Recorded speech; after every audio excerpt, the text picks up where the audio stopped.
ఇక గాయల్ మంగ్లీపై కేసు, న్యాయవాదిని బెదిరించారన్న ఆరోపణలపై నమోదు. సోదరుడు మరో ముగ్గురితో కలిసి పెట్టుబడుల పేరుతో మంగ్లీ వసూళ్లు, 200 కోట్లు వసూలు చేసినట్లు తెలంగాణ, ఏపీ, కర్ణాటకలో బాధితులు ఉన్నట్లు లాయర్ సుబ్బారావు ఆరోపణ. కేసు నుంచి తప్పుకోకపోతే చంపేస్తామంటూ బెదిరించారని పంజాగుట్ట పోలీస్ స్టేషన్లో ఫిర్యాదు. సుబ్బారావుపై నార్సింగ్లో మంగ్లీ ఫిర్యాదు చేసింది. ఆయన పైన వ్యక్తిగతంగా కలవాలన్నారు, ఒప్పుకోలేకపోవడంతో దుష్ప్రచారం, నోట్ల కట్టల వీడియోలు చూపించి బ్లాక్మెయిల్ చేస్తున్నారు మంగ్లీ. ఇప్పుడు సరే ఏదైనా కానీ సరే ఒక గిరిజన బిడ్డవి, అంచెలంచెలుగా ఎదిగినటువంటి ఒక మంచి సింగర్వి, ప్రముఖంగా నీకు తెలంగాణ కాకుండా యావత్ తెలుగు రాష్ట్రాల్లో సైతం కూడా ఒక మంచి పేరుంది. ఇక్కడే కాదు బయట రాష్ట్రాల్లో కూడా మంచి పేరుంది. నీ పేరుతోటి నిన్ను ముంగడపెట్టి నీ సంబంధించినటువంటి ఫ్లాట్లో కోకోపేటలో ఉన్నటువంటి ఆ ఫ్లాట్లో ఈ డబ్బుల నోట్ల కట్టలంతా కూడా మంగ్లీకి సంబంధించినటువంటి అపార్ట్మెంట్కి సంబంధించినటువంటి ఫ్లాట్లో జరిగినటువంటి వ్యవహారమే. ఇప్పుడు నిన్ను ముంగడపెట్టి మీ తమ్ముడు చేసేటువంటిది ఒక దందా, శివ అనే వ్యక్తి మదానటోడు చేసినటువంటి దందా నీకు తెలియకుండా ఉంటుందా? ఖచ్చితంగా తెలిసే ఉంటుంది.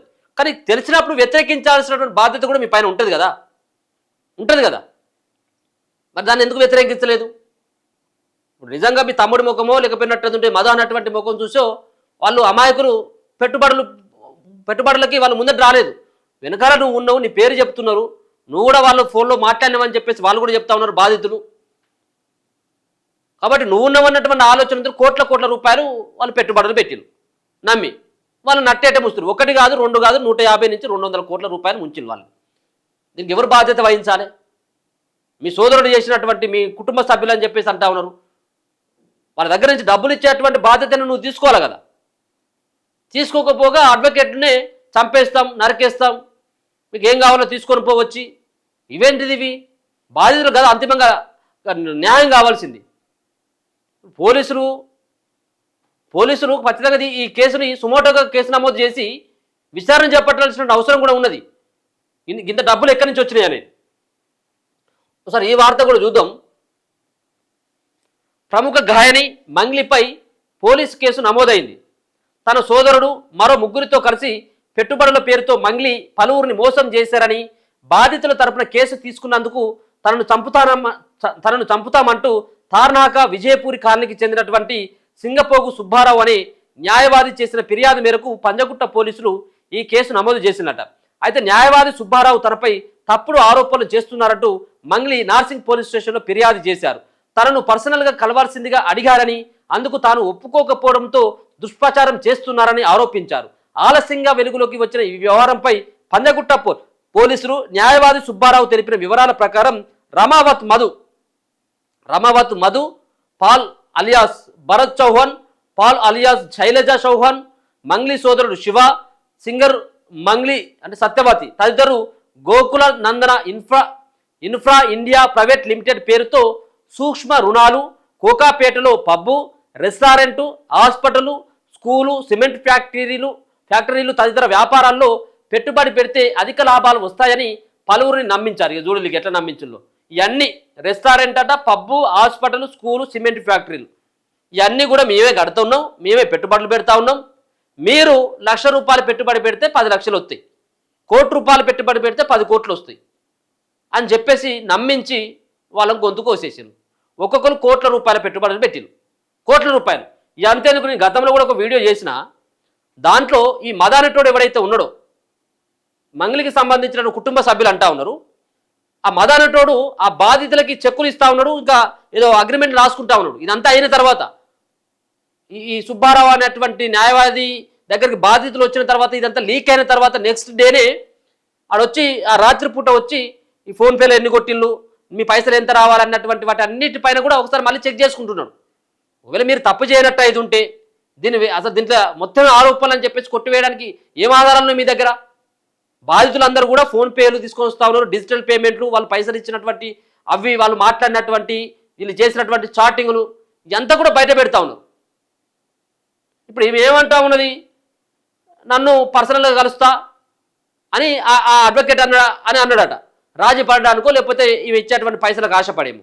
ఆయన ఏమంటా ఉన్నాడు, నీకు పైసలు ఇస్తా, నేను పర్సనల్గా కలవాల్సినటువంటి అవసరం ఉన్నదని చెప్పేసి ఆమె కూడా నన్ను అడిగిందని చెప్పేసి అంటా ఉన్నాడు. నాకు తెలిసి దీంట్లో ఉన్నటువంటి సుబ్బారావు ఎవరైతే ఉన్నారో న్యాయవాది, అటువంటి ప్రయత్నం అయితే చేయలేదనేది నా అభిప్రాయం, వ్యక్తిగతమైనటువంటి అభిప్రాయం. ఎందుకంటే ఒకవేళ అట్లా ఉన్నట్టయితుంటే మీడియా ముంగడికి వచ్చి అంత ఓపెన్గా చెప్పేటువంటి అవకాశమే లేదు. సో మొత్తానికి వీళ్ళందరూ కూడా ఒకరిపైన ఒకరు ఫిర్యాదు చేసుకున్నారు. సో ఇట్లా రెస్టారెంట్, హాస్పిటల్, స్కూళ్ళు, అలాగే సిమెంట్ ఫ్యాక్టరీల్లో పెట్టుబడులు పెడితే అధిక లాభాలు వస్తాయని చెప్పేసి వాళ్ళని నమ్మించిండు. ఏమకాంత్ రెడ్డి, మధుసూదన్ రెడ్డి, తిరుమల తదితరుల వద్ద నుంచి 9.5 కోట్ల నుంచి 10 కోట్ల వరకు వసూలు చేసినట. మరో 100 నుంచి 200 మంది నుంచి కూడా ఇలా 150 కోట్ల నుంచి 200 కోట్ల దాకా వసూలు చేశారు. కానీ లాభాలు ఇవ్వకపోగా అసలు కూడా తిరిగి ఇవ్వడం లేదని మంగ్లీ ప్రచారం చేయడంతోనే బాధితులు డబ్బులు కట్టారని న్యాయవాది సుబ్బారావు తెలిపారు. ఎదురుగా 150 నుంచి 200 కోట్ల రూపాయలు వసూలు చేసిండ్రు, అసలు లాభాలు లేవు, వాడికి వచ్చినటువంటి అసలు లేదు మిత్తి లేదు, ఏది లేదు, ఉన్నదంతా కూడా ఊడ్చేసిండ్రు, కథ అయిపోయింది. ఇక వాళ్ళు ఏం చేసిండ్రు, మంగ్లీ చెప్పడం వల్ల మాత్రమే మేము పెట్టుబడులు పెట్టినామని చెప్పేసి వాళ్ళు బాధితులు చెప్తా ఉన్నారట. 2 తెలుగు రాష్ట్రాలతో పాటు కర్ణాటకలో కూడా బాధితులు ఉన్నారని చెప్పారు. కొంతమంది బాధితులు తనను కలవడంతో కేసు చేపట్టానని, అయితే దర్శకుడు వేణు ఉడుగుల, న్యాయవాది నాగేశ్వరరావు తనను కలిసి మాట్లాడారని న్యాయవాది సుబ్బారావు తెలిపారు. ఆ తర్వాత కేసు ఉపసంహరించుకోవాలంటూ నిందితులు తనపై ఒత్తిడి తెచ్చారని, తాను నిరాకరించడంతో చంపుతామని బెదిరించారని ఆ ఫిర్యాదులో పేర్కొన్నారు. కాగా నిందితులపై బిఎన్ఎస్ సెక్షన్లు 351/2, 352 ప్రకారం కేసు నమోదు చేసినట్లు పోలీసులు తెలిపారు. మరోవైపు న్యాయవాది సుబ్బారావుపై గాయని మంగ్లీ నార్సింగ్ పోలీస్ స్టేషన్లో ఫిర్యాదు చేశారు. ఆయన తనను పర్సనల్గా కలవాలంటూ ఒత్తిడి తెస్తున్నారని, ఇందుకు తాను అంగీకరించకపోవడంతో దుష్ప్రచారం చేస్తున్నారని పేర్కొన్నారు. ఈ మేరకు నార్సింగ్ పోలీసులు కేసు నమోదు చేసుకుని దర్యాప్తు చేసింది. ఇదంతా కూడా పెద్ద డ్రామాలు ఇవంతా కూడా. ఇది ఏంటంటే సినిమాలలో ఈ వ్యవహారం అంతా నడుస్తూ ఉంటుంది. ఆయన బెదిరించిండు, ఆయన కలుస్తామని చెప్పేసి అన్నాడు, పైసలకు ఒప్పుకోలేదు కాబట్టి నన్ను ఇబ్బంది పెడుతూ, ఇదంతా కాదు తల్లి. మీకు మంచి ఒక గౌరవం ఉన్నది, నీ కుటుంబ సభ్యులే అంటా ఉన్నారు, నువ్వు ఇప్పటికైనా వాళ్ళ పైసలు వాళ్ళకి ఇప్పించేటువంటి ఒక ప్రయత్నం చేయి. ఎందుకు ఈ అడ్డగోలైనటువంటి వాటిలో మీరు చొరపడి ఇది వెనకాల మొత్తం అంతా కూడా అమాయకులను బలి చేసి ఈ సంపాదన ఎందుకు? మంచి పేరున్నది, ప్రఖ్యాతులు ఉన్నాయి, గౌరవం ఉన్నది, ఇంక ఇంతకంటే మిక్కిలేం కావాలి? సార్ నీ ఎమ్మటి ఉన్నటువంటి వ్యక్తులు ఎవరనేది కూడా చూసుకోవాలి నువ్వు. సరే నీకు తెలిసి జరిగిందో తెలియదు అనేది రెండో అంశం, కానీ నీ పక్కన ఉన్నటువంటి వాళ్ళు, నీ ఇంట్లో ఉన్నటువంటి వాళ్ళు, నీ సొంత సోదరుడు చేస్తూ ఉంటే నీకు తెలియకుండా ఉంటుంది చెప్పుర్రి. మనం ఇంట్లో 10 లక్షలు అప్పు తెచ్చుకుంటేనే ఇంట్లో వాళ్ళంతా కూడా తెలిసిపోతుంది, ఇవ్వాలి కాకపోతే రేపు. ఒకవేళ కనుక అప్పులోనికి మనం సరైనటువంటి టైంలో కట్టకపోతే ఇంటి పెద్దలకు చెప్తారు.